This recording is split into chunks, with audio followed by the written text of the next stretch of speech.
Hey guys WhatsApp, কেমন আছো তোমরা সবাই? আজকে চলে এসেছি আবার একটা নতুন ব্লগ নিয়ে। তো আজকে ব্লগে দেখাবো জিএম এসি মেশিনটা এখন আপাতত মার্কেটে অ্যাভেলেবেল হয়ে গেছে, কিন্তু আমি ফার্স্ট টাইম দেখলাম। আমার দুটো মেশিনের রিভিউ বানানোর খুব ইচ্ছে ছিল। সেটা হচ্ছে একটা হচ্ছে আমাদের এই জিএম এসি কেবিন, আর একটা ইচ্ছে আছে আমাদের যে কুবোটা 99। কিন্তু দুটো গাড়ি আমি হাতের কাছে পাইনি। তো আজকে আমার একটা বন্ধুই এটা নিয়েছে আসামেতে একজন, তো তার কাছে এসেছিলাম। তাই ভাবলাম যে একটা ভিডিও বানানো যাক, গাড়িটার রিভিউটা কেমন হয়। তো এই ভিডিওটা তো বানানো হয়েছে, তোমায় দেখাবো। ভিডিওটা বানাচ্ছি, কেমন হয় না হয়।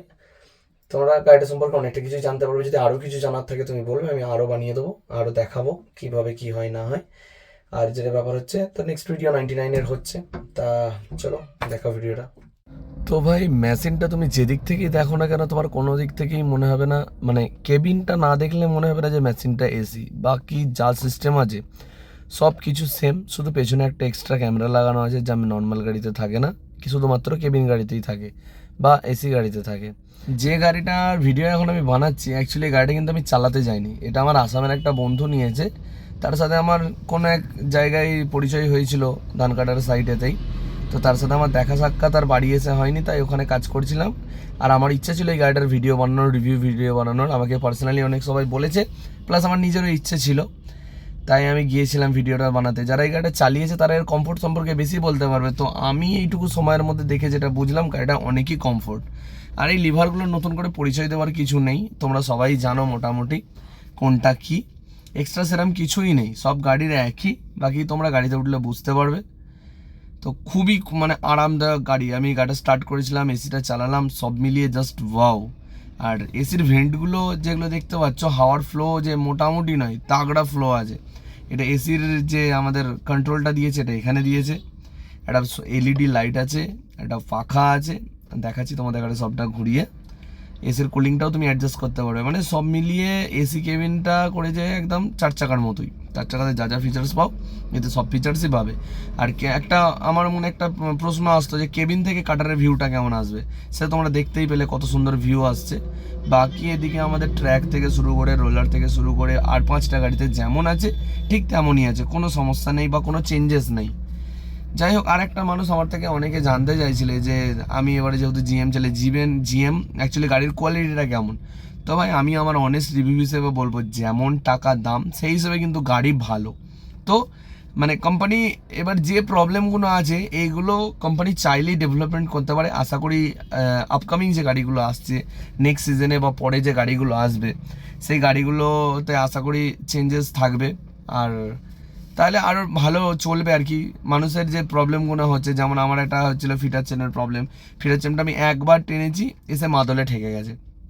এই যখনই ভাই কাজ করছে, তো ভাই এটাই করছে যে ওই চেনটা টাইট দেওয়ার ব্যবস্থা করছে, কিন্তু আমি প্রথমে টেনেছি, সোজা এসে দেখছি মাদলে ঠেকে গেছে।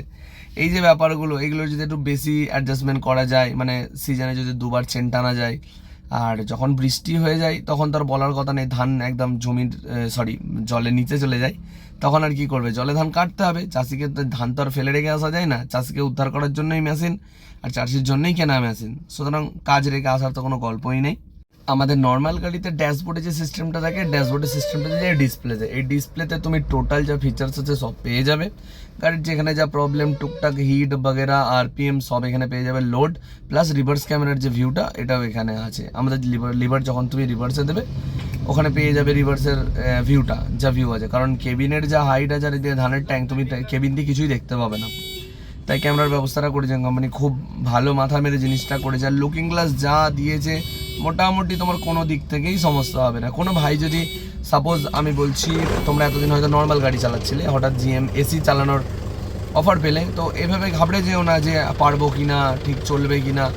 তো সাবধানের সাথে চালাবে, ব্যাপার হচ্ছে এটাই। কারণ দেখো, একটা মালিক আমাদের কোনো আইডেন্টিটি ছাড়া, আমি পার্সোনালি আমার দুটো 4 চাকা আছে, আমি সবসময় চাই যে একটা লাইসেন্স প্রাপ্ত ছেলে আমার গাড়িটা চালাক, মানে যার কাছে মিনিমাম লাইসেন্সটুকু আছে। আমার গাড়ির দাম কত, কোনোটা 3 লাখ টাকা, কোনোটা 2 লাখ টাকা, এরকম দাম।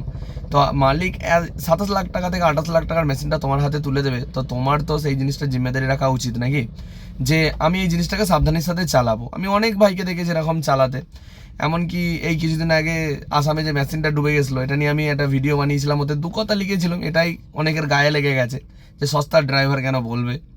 আমি এর উপরে একটা ভিডিও বানাবো, সেটা আসবে পরে। আমি একটু ব্যস্ত আছি, তাই ভিডিওগুলো বানানো হচ্ছে না। এই ভিডিওটা অনেকদিন আগে শ্যুট করা হয়েছে, আসামের সিজন শেষ হওয়ার পর আমি এডিট করছি এখন। তো আমার এন্ড অফ দ্য ডে বক্তব্য এটাই যে ভাই, মালিক কিছু না বুঝেই কোনো আইডেন্টিটি ছাড়াই আমাদের কাছে 2000 থেকে 2500 টাকা মাইনে দিচ্ছে, এত টাকা দামের মেশিন আমাদের হাতে তুলে দিচ্ছে। তো আমাদের কর্তব্যটুকু এইটুকুই যে কমসে কম মেশিনটার যেন কোনো ক্ষতি না হয়, সিজনে যেন মেশিনটা না বসে, মালিককে সর্বোচ্চ কতটা কাজ করে দেওয়া যায়। অনেক ভাইয়ের মুখে শুনেছি মালিকে টাকা মেরে দেয়। তো ভাই দেখো, যার নিয়ে তোমার আর সে মারবে, তো তুমি সবসময় চেষ্টা করবে যে তোমার বেস্টটুকু দেওয়ার, কারণ মালিক আমাদের কাছে বেশি অফার দিচ্ছে। যেহেতু আমরা কিছুই নয়, আমরা খালি হাতে যাচ্ছি, হ্যাঁ মেশিন চালাতে পারো, হ্যাঁ মেশিন চালাতে পারি, ধান কাটছি, এতটাই, এর বেশি কিন্তু আমাদের কোনো আইডেন্টি লাগছে না। তো সুতরাং আমি এটাই বলবো যে তোমরা এই দিকগুলো খেয়াল রাখো। মালিকের বদনাম হোক, মালিক হোক খারাপ, আমাদের দিক থেকে যেন কোনো উইক পয়েন্ট না থাকে। এই হচ্ছে সেই আনলোড করার, up down left, sorry right left. এটা তো সেই আগের বারে ভিডিওটাই জুম লেনে দেখিয়েছিলাম, সেম জিনিস। এটা ম্যাগনেট, এটা এখানে রেখে দিলে হয়ে গেল হোল্ড। এখানে একটা ফ্যান আছে, এখানে এসি ব্লোয়ার, এখানে ওয়াইপার, এইখানে আমাদের যে ভেতরের কেবিনের হাওয়াটাকে বাইরে বের করার প্রক্রিয়া আছে। এখানে ডিসপ্লে আছে, পুরো ফাংশন, এখানে আরপিএম এর মিটার ফিটার। ডাউনলোড হয়ে গেলে তো এটা আমাদের এখানে দেখিয়েই দেয়। এটা স্টপ, থ্রটেল, অ্যাক্সেলারেটার, এইচএসটির লিভার, আগু পিছু করার, রিভার্স।